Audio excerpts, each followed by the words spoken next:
ସୁନ୍ଦର ସମୟ ଦେଇଛନ୍ତି, ସେଥିପାଇଁ ମୁଁ ପ୍ରଭୁଙ୍କୁ ଧନ୍ୟବାଦ ଦିଏ। ତ ଏହି ବାକ୍ୟ କହିବା ପୂର୍ବରୁ ଆସନ୍ତୁ ଆମେ 2 ମିନିଟ୍ ପ୍ରାର୍ଥନା କରିବା, ତାପରେ କିଛି ସମୟ ଆମେ 2-3 ମିନିଟ୍ ଆମେ ଦେଖିବା। ପବିତ୍ର ପରମେଶ୍ୱର ପ୍ରଭୁ, ତୁମେ ଦୟା କଲ, ଅନୁଗ୍ରହ କଲ, ଆଶୀର୍ବାଦ କଲ। ପ୍ରଭୁ ତୁମର ଏହି ବାକ୍ୟ ପଢ଼ିବା ନିମନ୍ତେ, ବୁଝିବା ନିମନ୍ତେ ଆଶୀର୍ବାଦ କଲ, ସେଥିପାଇଁ ତୁମକୁ ଧନ୍ୟବାଦ ଦିଏ।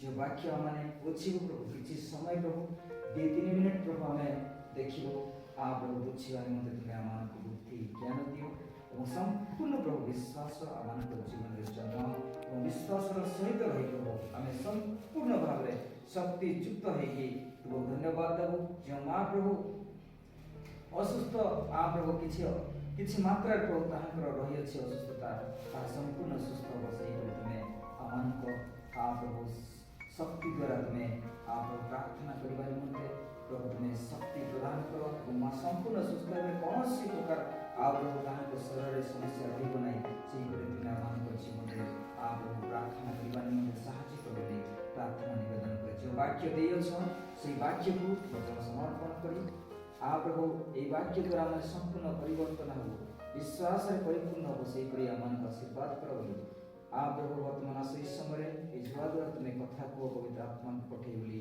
ଏ ସମସ୍ତ ପ୍ରାର୍ଥନା ତୁମେ ସମର୍ପଣ କରି ଯୀଶୁଙ୍କ ନାମରେ ଆମେନ୍। ପ୍ରଭୁଙ୍କର ମହାନାମ ଗୌରବ ପ୍ରଶଂସା ହେଉ। ପ୍ରଭୁ ଆମମାନଙ୍କୁ ଆଶୀର୍ବାଦ କଲେ, ଆଉ ସୁରକ୍ଷିତ ମଧ୍ୟ ରଖିଛନ୍ତି, ଆଉ ସୁସ୍ଥ ସବଳ କରି ମଧ୍ୟ ରଖିଛନ୍ତି। ଆଉ ସେଥିପାଇଁ ମୁଁ ପ୍ରଭୁଙ୍କୁ ଧନ୍ୟବାଦ ଦିଏ। ତ ଏହି ବାକ୍ୟ କହିବା ପୂର୍ବରୁ ସର୍ବପ୍ରଥମେ ପ୍ରଭୁ ଯୀଶୁ ଖ୍ରୀଷ୍ଟଙ୍କ ନାମରେ ଆପଣମାନଙ୍କୁ ଖ୍ରୀଷ୍ଟପ୍ରେମ ନମସ୍କାର ଜଣାଉଛି। ତ ପ୍ରଭୁଙ୍କର ମହାନାମ ଗୌରବ ପ୍ରଶଂସା ହେଉ। ଆଜି ଆମେ ଯାକବ 1 ପର୍ବ ଆଉ 2 ପଦରୁ ଆମେ 10 ପଦ ପର୍ଯ୍ୟନ୍ତ ଆମେ ଦେଖିଲୁ ଏଠି ଯେ ବିଶ୍ୱାସର ପରୀକ୍ଷା ମାନେ କିପରି ହେବା ଦରକାର, ଆଉ ତାହା ମାନେ ଏହି ବାକ୍ୟରେ ଆମେ ଆଜି ପଢ଼ିଲେ ଯେ ଯାକବ ଆଉ ପତ୍ର ଲେଖୁଛନ୍ତି, ଆଉ ଏଠାରେ ହେ ମୋର ଭାଇମାନେ, ତୁମ୍ଭେମାନେ ଯେତେବେଳେ ନାନା ପ୍ରକାର ପରୀକ୍ଷାରେ ପରୀକ୍ଷିତ ହୁଅ, ମାନେ ବିଭିନ୍ନ ପ୍ରକାର ଏହି ଜଗତକୁ ବିଭିନ୍ନ ପ୍ରକାର ସମସ୍ୟା ଆସିଥାଏ। ଏହି ମନୁଷ୍ୟ ଯେତେବେଳେ ଆଉ ଏହି ପୃଥିବୀ ପୃଷ୍ଠ ରହୁଅଛି, ବିଭିନ୍ନ ପ୍ରକାର ସମସ୍ୟା ଆସିବ, କ୍ଲେଶ ଆସିବ, ଦୁଃଖ ଆସିବ, ତାଡ଼ନା ଆସିବ, ରୋଗ ମଧ୍ୟ ଆସିବ। ଆଉ ସେହି ବିଷୟକୁ ନେଇକି ସେ ପତ୍ର ଲେଖୁଛନ୍ତି ଯେ ହେ ମୋର ଭାଇମାନେ, ତୁମ୍ଭେମାନେ ଯେତେବେଳେ ନାନା ପ୍ରକାର ପରୀକ୍ଷାରେ ପରୀକ୍ଷିତ ହୁଅ, ସେତେବେଳେ ତାହା ବିଶେଷ ଆନନ୍ଦର ବିଷୟ ବୋଲି ମନେ କର ବୋଲି ସେ ଲେଖୁଛନ୍ତି।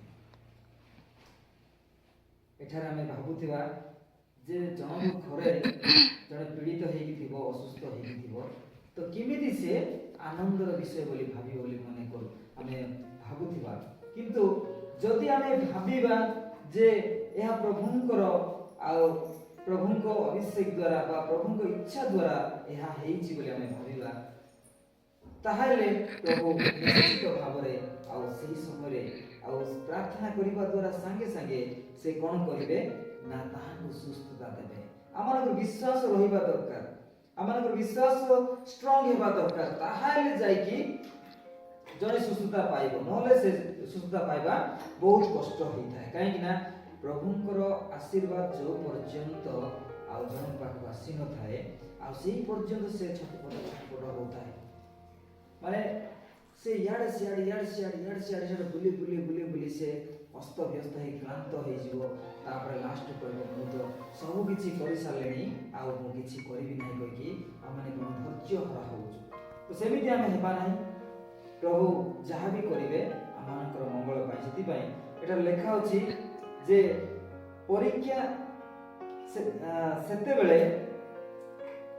ତାହା ବିଶେଷ ଆନନ୍ଦର ବିଷୟ ବୋଲି ମନେ କର ବୋଲି ପ୍ରଭୁ କହୁଛନ୍ତି। ମନରେ ଆମେ ଭାବିବା ଯେ ଏହା ପ୍ରଭୁଙ୍କ ଦ୍ୱାରା ଆଉ ହେଇଛି, ଆଉ ଏହା ଆନନ୍ଦର ବିଷୟ ବୋଲି ଆମେ ଯଦି ଭାବିବା, ଆଉ ପ୍ରଭୁ ମଧ୍ୟ ଆମମାନଙ୍କ ଉପରେ ଦେଖିବେ ଯେ ଆଉ ଏତେ ପରୀକ୍ଷା ଆସିଲା, ଏତେ କ୍ଲେଶ ଆସିଲା, ହେଲେ ମଧ୍ୟ ସେ ଧୈର୍ଯ୍ୟ ଧରିକି ସେ ରହିଅଛି, ଆଉ ଧୈର୍ଯ୍ୟ ଧରିକି ସେ ପ୍ରାର୍ଥନା କରୁଅଛି କହିକି ପ୍ରଭୁ ମଧ୍ୟ ଆମମାନଙ୍କୁ ଆଶୀର୍ବାଦ କରିବେ।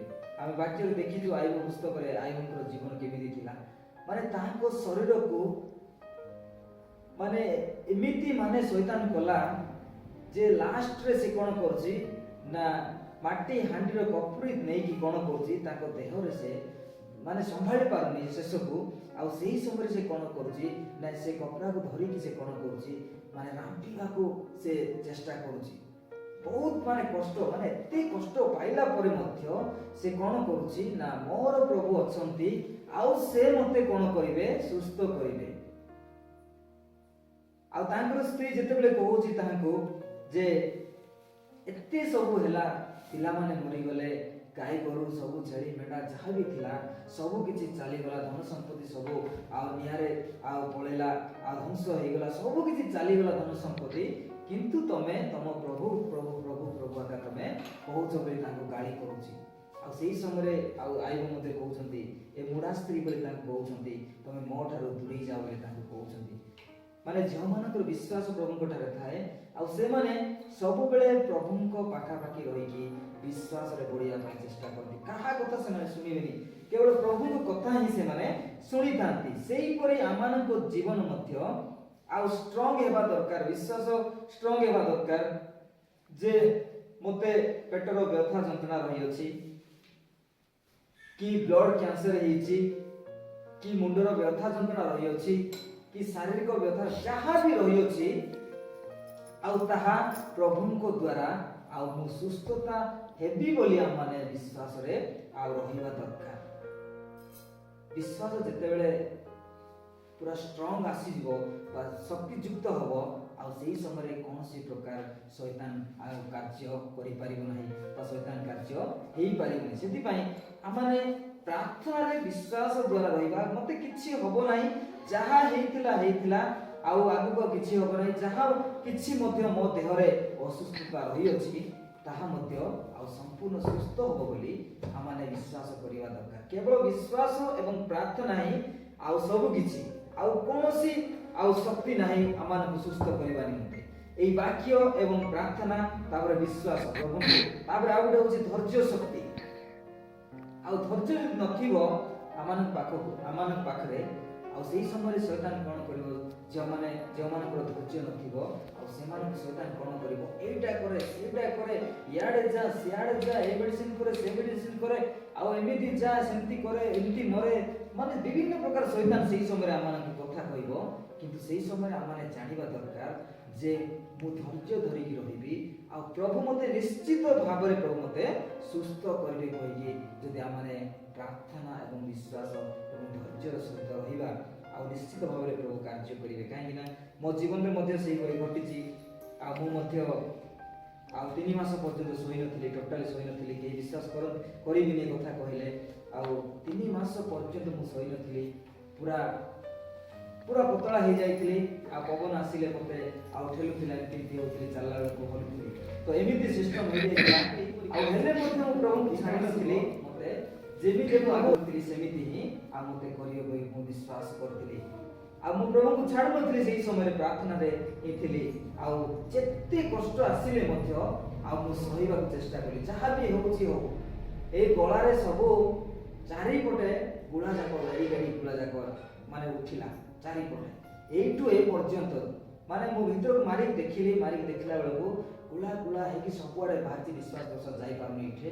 ଆଉ ଯେତେବେଳେ ସେ ଖୋଲୁଛି ସେହି ସମୟରେ ନିଶ୍ୱାସ ଯାଉଛି, ତାପରେ ଆଉ ଅଟକି ଯାଉଛି। ଏମିତି ହେଲି, ବହୁତ କଷ୍ଟ ପାଇଲି।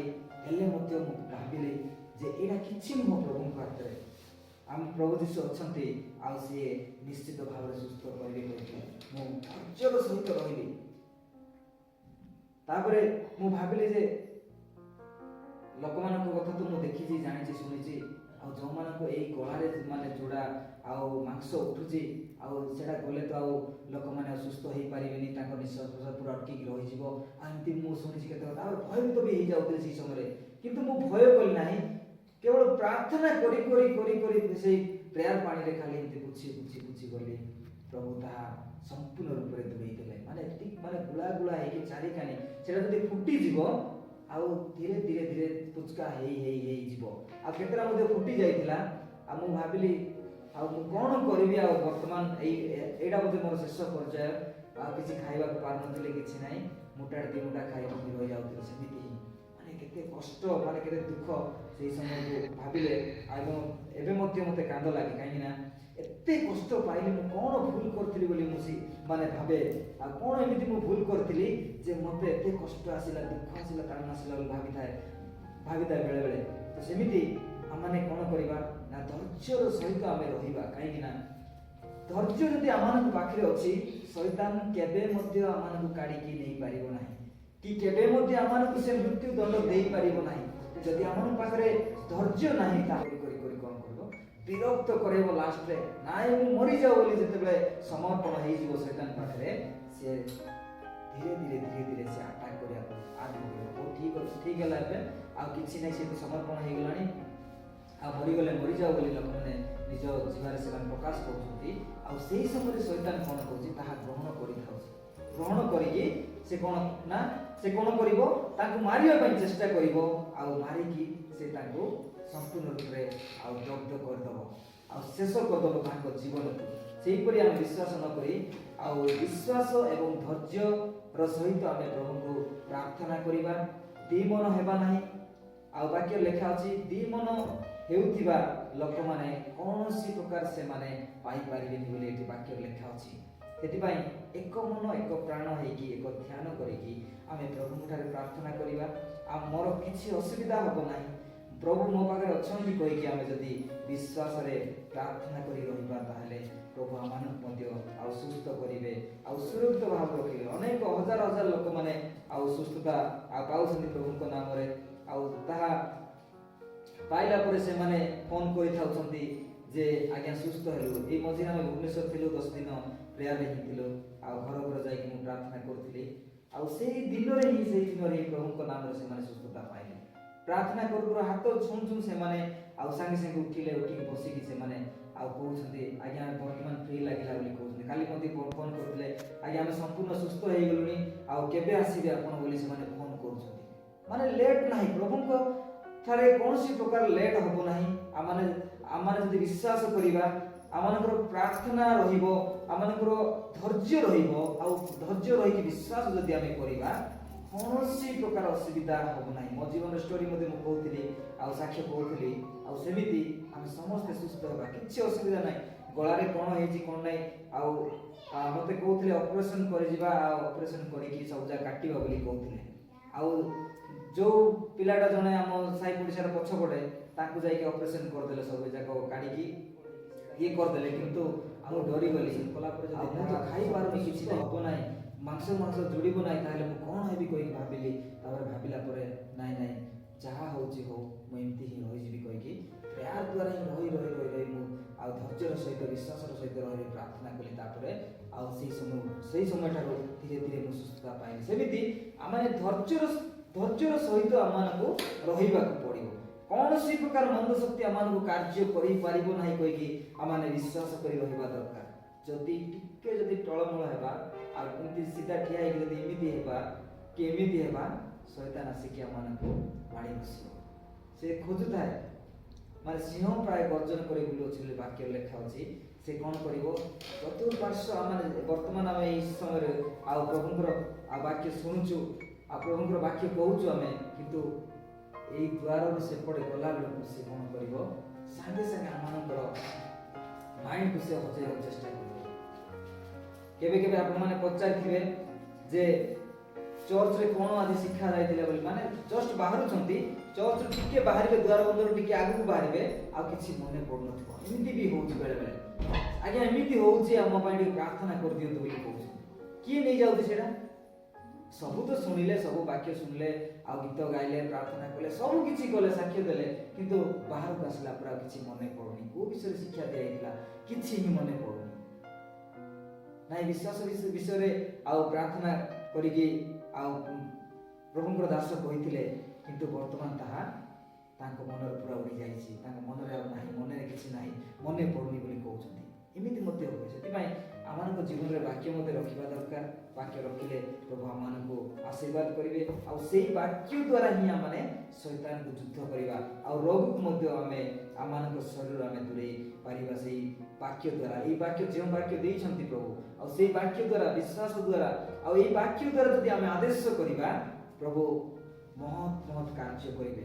ଜନଲିଖିତ ସୁସମାଚାର 12 ପଦ ଭିତରେ ଲେଖା ଅଛି, जे जे मोठारे विश्वास करे आउ से मु जेमिति आउ महत कार्य करूछि वर्तमान आउ से मोठार मध्य आउरी महत कार्य करी बोली लेखा अछि माने सेतिकी माने प्रभु एई जगतर मनुष्य को देई जाई छथि शक्ति किंतु आ मनुष्य कोन करूछि निजर लालसा आउ ईर्षा अहंकार क्रोध माने सब किछि तार रही अछि जाहारी फल से प्रभुर शक्ति पाई पारने सेति पय हम चेष्टा करिबा आउ चेष्टा करी प्रार्थना करिबा जदि हमर ज्ञान जदि अभाव अछि प्रार्थना करिबा निमंते हो गीत गाइबा निमंते हो कि प्रभु को स्मरण करिबा निमंते हो हम ज्ञान जदि मागिबा प्रभु बिना मूल्य से हमन को ज्ञान देबे आ ज्ञान देकी से हमन को संपूर्ण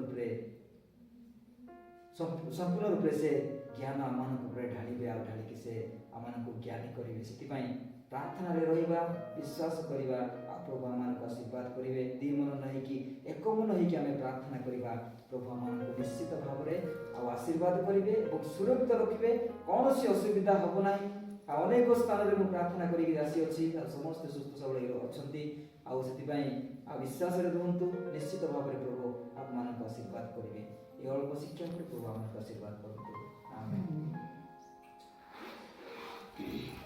तुम नाम गौरव पूजा प्रशंसा आराधना महिमा हो पवित्र आत्मा द्वारा माँ को जीवन रे कार्य कर पवित्र आत्मा द्वारा स्पर्श कर जो गुड़ा हाँ प्रभु ताहां शरीर रही अछि ताहा प्रभु यीशु ख्रीष्ट नाम रे वर्तमान प्रभु चूर्ण हो जाओ आज यीशु नाम रे सही गुड़ा संपूर्ण चूर्ण हो जाओ पवित्र पिता हाथ रे थिबा गुड़ा संपूर्ण यीशु नाम रे आ प्रभु चूर्ण हो जाओ नॉर्मल हो जाओ ब्लड सर्कुलेशन प्रभु यीशु ख्रीष्ट नाम रे प्रभु संपूर्ण ठीक हो जाओ बोली प्रार्थना आ प्रभु गला रे जहां भी आ प्रभु गुला रही अछि पिता परमेश्वर ता यीशु नाम रे वर्तमान प्रभु चूर्ण हो जाओ एवं नॉर्मल हो जाओ बोली प्रार्थना करे पिता परमेश्वर पवित्र पिता तुम्हें दया करो अनुग्रह करो मां को मंद शक्ति शैतान शक्ति द्वारा जे कोनसी कार्य हो अछि यीशु नाम रे वर्तमान चली जा बोली प्रार्थना करे पिता परमेश्वर पवित्र आत्मा द्वारा स्पर्श कर पिता आज यीशु नाम रे वर्तमान चली जाओ एवं संपूर्ण भाव रे मां को शरीर को पवित्र करो आ प्रभु तांकर आ प्रभु शरीर को संपूर्ण सुस्थ करो आ प्रभु पेटर व्यथा जंत्रणा जहाँ भी रही अछि ता यीशु नाम रे बंद हो जाओ जीर्ण शक्ति संपूर्ण ठीक हो बोली प्रार्थना निवेदन करे पिता परमेश्वर पवित्र पिता दया करो मां को अनुग्रह करो सूची करो पवित्र करो संपूर्ण सुस्थ करो आ प्रभु जे कोनसी ब्लड इन्फेक्शन अछि ताले यीशु नाम रे प्रभु तुम्हें नॉर्मल कर दियो कौनसी प्रकार मंद आत्मा मंद शक्ति आ प्रभु ईश्वर रे कार्य न कर बोली प्रार्थना करे पिता परमेश्वर पवित्र पिता तुम्हें दया कल अनुग्रह कल आशीर्वाद कल मां को सेति पय तुमको धन्यवाद दिए आ प्रभु निश्चित भाव रे तुम्हें आशीर्वाद करिवो आ प्रभु जो दान प्रभु मानत करिसंती सेही दान को मध्य खुशी रे ग्रहण करो एवं मां को आज दिनटारु संपूर्ण रूप रे आ प्रभु सूची पवित्र करो ताको शरीर को कौनसी प्रकार मंदात्मा किबा रोग प्रभु न आस बोली अनुग्रह कलो आशीर्वाद कलो सेति पय तुमको धन्यवाद दिए पिता परमेश्वर आ प्रभु रक्त झाड़ा आ प्रभु होउछि पिता परमेश्वर झाड़ा बसला बेले रक्त पड़ुछि प्रभु जे कोनसी मूलकंठ हा प्रभु रही अछि कि जे कोनसी मंद शक्ति प्रभु ताहा करूछि ताहा प्रभु यीशु ख्रीष्ट नाम रे वर्तमान चली जाओ एवं संपूर्ण सुस्थता पाइबारे प्रभु तुम्हें आशीर्वाद करो बोली प्रार्थना करे पिता परमेश्वर पवित्र पिता तुम्हें दया कलो अनुग्रह कलो आशीर्वाद कलो संपूर्ण मां को सुस्थ कलो सेति पय तुमको धन्यवाद दिए विशेष करी मां को पय जो मानत करे समस्त जीवन रे कार्य कर सूची पवित्र कर आ प्रभु समस्त को सुस्थ सबल रख बोली ये समस्त प्रार्थना प्रिय यीशु ख्रीष्ट नाम रे समर्पण करी आ प्रभु जो स्प्रे पानी द्वारा प्रार्थना पानी द्वारा फास्टिंग पानी द्वारा प्रभु मु ताको स्प्रे करूछि आ प्रभु तांकर समस्त आ प्रभु शरीर रे जहाँ भी गुला अछि आ प्रभु ता संपूर्ण प्रभु चूर्ण हबो एवं संपूर्ण सुस्थ हेबे एवं संपूर्ण भाव रे प्रभु सूची पवित्र हेबे सेति पय प्रभु तुमे एई पानी को अभिषेक करो एवं संपूर्ण मां सुस्थ करो बोली प्रिय प्रभु यीशु ख्रीष्ट नाम रे मांग पिता आमेन दया कल अनुग्रह कल आशीर्वाद कर तुमको धन्यवाद दिए पवित्र पिता तुम दासन पर प्रार्थना करे पवित्र आत्मा द्वारा स्पर्श कर प्रभु जो मंद शक्ति शैतान शक्ति प्रभु पाखापाखि हो प्रभु स्वप्न देखुं प्रभु से समस्त मंद शक्ति को प्रभु जीसस ख्रीष्ट नाम आउट करुच्ची संपूर्ण सुस्थ सब सुरक्षित रख पिता परमेश्वर पवित्र पिता दया कर अनुग्रह कर आशीर्वाद कर संपूर्ण सूची पवित्र कर प्रभु स्वप्न देखा समय स्थिर हूँ कौन प्रकार प्रभु आवाज पिता परमेश्वर प्रभु न आस प्रार्थना करे पवित्र आत्मा द्वारा सूची पवित्र कर सुरक्षित रख प्रार्थना करे पिता परमेश्वर पवित्र झिउ प्रार्थना करे पवित्र आत्मा द्वारा बुद्धि ज्ञान दियो आप सुस्थ सबको सुरक्षित रखीच आप जेकोसी भंग शक्ति शैतान से दुष्ट शक्ति आप दुष्ट कराऊँ आशीर्वाद चली जाओ सुस्थ सबको सुरक्षित रख बुद्धि ज्ञान दे बोली प्रार्थना करे परमेश्वर पवित्र पिता प्रभु यदि मैं प्रार्थना करे मूलपाद पर्यंत स्पर्श करो शारीरिक व्यथा जंत्रणा जहाँ भी रही प्रभु जीसस ख्रीष्ट नाम तुम्हें संपूर्ण सुस्थ सब सुरक्षित रख संपूर्ण आशीर्वाद करो एवं संपूर्ण पवित्र आत्मा द्वारा प्रभु ताको स्पर्श करी सूची पवित्र करी सुरक्षित रख प्रार्थना करे यदि मैं प्रार्थना करे मूलपाद पर्यंत तुम्हें स्पर्श करो आप सुस्थ सब सुरक्षित रख आप संपूर्ण भाव में भल रही तुमको धन्यवाद साहाଯ୍य कर पिता आप दस समय प्रार्थना कर पवित्र आत्मा द्वारा मध्य स्पर्श कर सुस्थ सब सुरक्षित रख कौन प्रकार समस्या आप न आसू संपूर्ण भाव में अभिषेक कर सुरक्षित रख प्रार्थना करे यदि मैं प्रार्थना कर पवित्र आत्मा द्वारा मध्य सुस्थ सब सुरक्षित रख जेकोसी शारीरिक समस्या से जीशुनाम दूरे दियो एवं सुरक्षित रख एवं सुस्थ रख प्रार्थना करे परमेश्वर पवित्र पिता तुम्हें दया कल अनुग्रह कल आशीर्वाद कल मैं प्रार्थना करे मुंडल पाद पर्यंत तुम्हें अभिषेक कर सुस्थ सरल रख शारीरिक व्यथा जंत्रणा जहाँ भी प्रभु आसे जीशु नाम तुम्हें दूरे दियो एवं संपूर्ण भाव में माँ को सूची पवित्र कर रख पिता परमेश्वर समस्त तुम्हें आशीर्वाद कल से तुम्हें धन्यवाद दिए ये परिवार में जिते जन अच्छा प्रभु समस्त में प्रार्थना करे आप भाई मान दीदी मान छोट छोट पिलापाई एवं तुम दास दासी मान समस्त प्रार्थना करे समस्त को सुस्थ सबल सुरक्षित रख जेपरी संपूर्ण सुस्थ सबल रही तुमको धन्यवाद देवे ये तुम्हें आशीर्वाद कर बोली प्रभु ये समस्त प्रार्थना प्रभु आज उपासना को यही प्रभु तुम्हें पवित्र आत्मा द्वारा आज दिन ठारू तुम्हें वास कर एवं संपूर्ण समस्त को सुस्थ सबको सुरक्षित रख बोली ये समस्त प्रार्थना प्रिय जीसस ख्रीष्ट नाम मांगुछु पिता आमेन।